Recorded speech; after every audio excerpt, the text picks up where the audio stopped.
The inner nuclear layer, a layer of inner granules, is made up of a number of closely packed cells, of which there are three varieties, viz. bipolar cells, horizontal cells, and amacrine cells.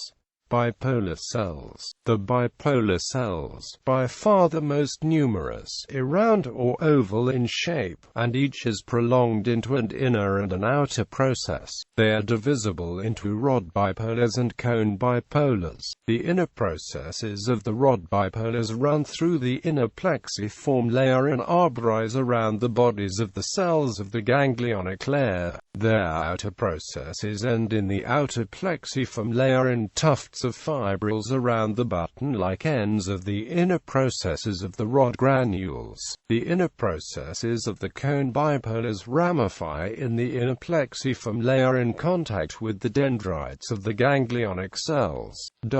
Connection types. Midget bipolars are linked to one cone, while diffuse bipolars take groups of receptors. Diffuse bipolars can take signals from up to 50 rods. It can be a flat cone form and take signals from 7 cones. The bipolar cells corresponds to the intermediary cells between the touch and heat receptors on the skin and the medullary spinal cord. Horizontal cells. The horizontal cells lie in the outer part of the inner nuclear layer and possess somewhat flattened cell bodies. The dendrites divide into numerous branches in the outer plexiform layer, while their axons run horizontally for some distance and finally ramify in the same layer. Amacrine cells. The amacrine cells are placed in the inner part of the inner nuclear layer, and are so named because they have not yet been shown to possess axis-cylinder processes. The dendrites undergo extensive ramification in the inner plexiform layer,